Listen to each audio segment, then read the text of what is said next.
I don't know who I am anymore. I'm not sure I ever did. My name is Margaret. I'm 68 years old.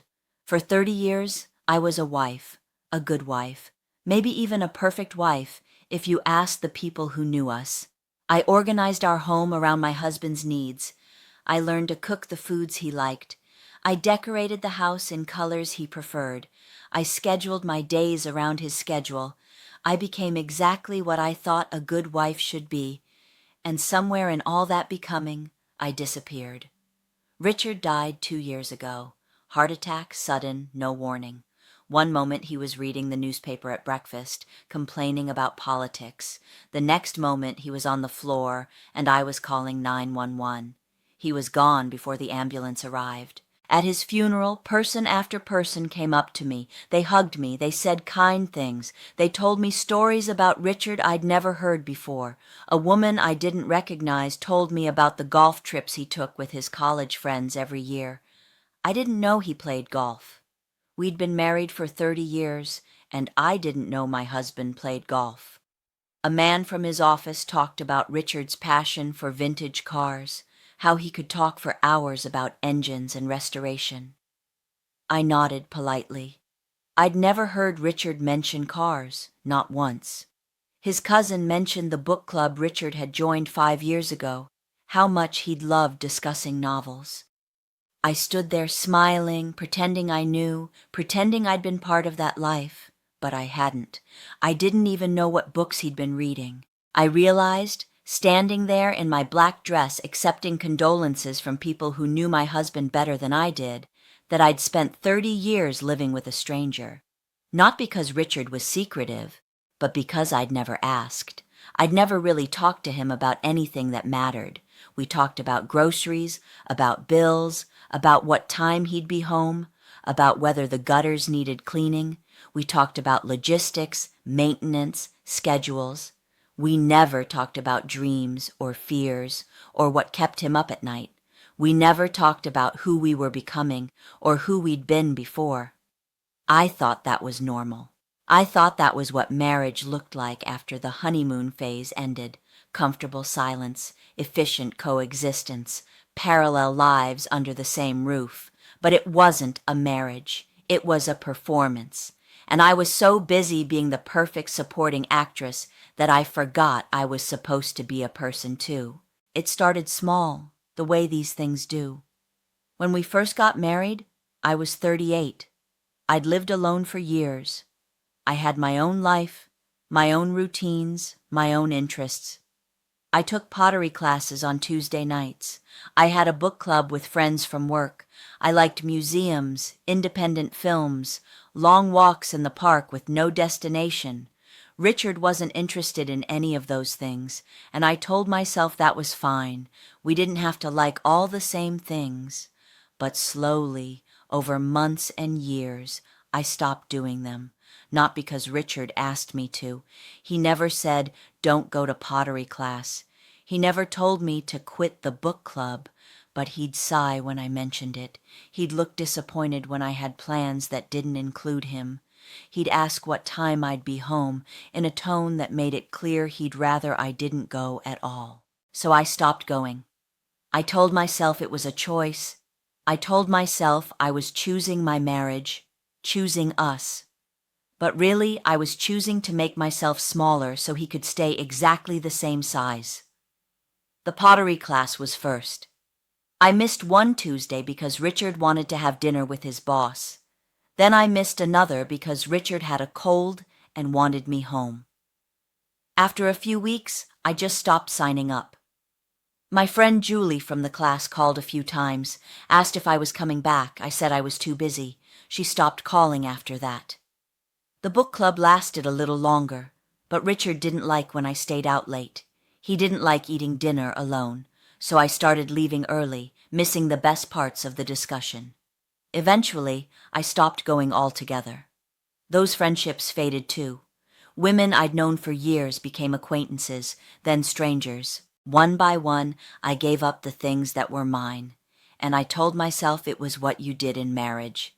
You compromised, you sacrificed, you put the relationship first. But Richard never sacrificed anything.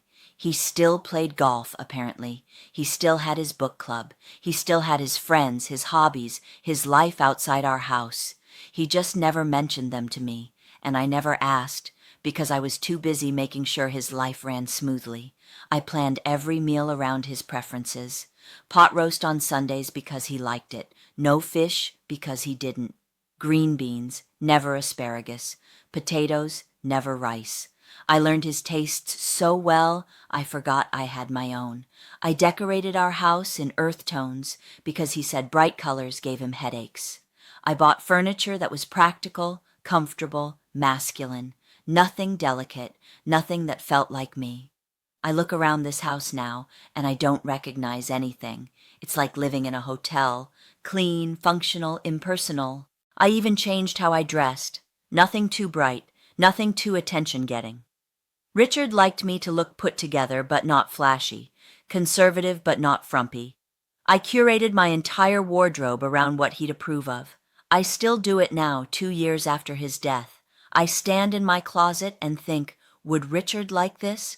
And then I remember he's gone, and it doesn't matter. But I still can't choose for myself because I don't know what I like anymore. My days were built around Richard's schedule. I woke up when he woke up. I ate when he was hungry. I went to bed when he was tired. If he wanted to watch television, I watched television. If he wanted quiet, I read in another room. My life had no independent structure. I was a satellite orbiting him, and I thought that made me a good wife. I thought that was love, accommodation, flexibility, selflessness. All those words that sound noble, but really just mean erasing yourself. After he died, people kept asking me what I was going to do now, how I was going to spend my time, what hobbies I'd pick up, and I didn't know how to answer because I didn't have hobbies. I had tasks, I had routines that revolved around someone who no longer existed. For the first 6 months, I kept setting the table for 2. I kept cooking portions for 2. I kept his coffee mug in the cabinet where it had always been. I couldn't break the habits because the habits were all I had. Slowly, I tried to figure out who I was without him. I went to a museum. I stood in front of a painting for 15 minutes and realized I didn't know if I liked it or not. I couldn't remember the last time I'd had an opinion about art that wasn't filtered through what Richard would think. I tried watching a movie he would have hated. I turned it off after 20 minutes because I felt guilty, even though he was dead and couldn't possibly care. I went to the grocery store and stood in the aisle trying to decide what to buy for dinner. I stood there for so long that someone asked if I needed help. I didn't need help. I needed to remember what I liked to eat. I came home with the same things I'd been buying for 30 years. Last week my neighbor invited me for coffee. She's kind, probably 10 years younger than me. We sat in her kitchen and she asked me a simple question. Margaret, what do you like to do for fun? I opened my mouth to answer. Nothing came out. She waited, smiling, patient. And I sat there realizing I didn't have an answer, not one. She tried again. What makes you happy? I said I didn't know. She looked uncomfortable. Change the subject. I haven't been back. I look in the mirror now and I don't recognize the woman looking back. She's 68 years old. She's neat and put together and perfectly acceptable. And she's a stranger. I don't know what I like. I don't know what I want. I don't know what makes me happy because I spent 3 decades never asking that question. I spent 3 decades believing that my happiness was tied to Richard's happiness, that if I kept him comfortable and content, I'd be fulfilled. But I'm not fulfilled. I'm empty. I'm a house where someone used to live. The furniture is still there. The structure is sound, but there's nobody home. I joined a grief support group 6 months ago. The counselor asked us to talk about who we were before our loss. Other people talked about hobbies, careers, friendships. When it was my turn, I opened my mouth and nothing came out, because I don't know who I was.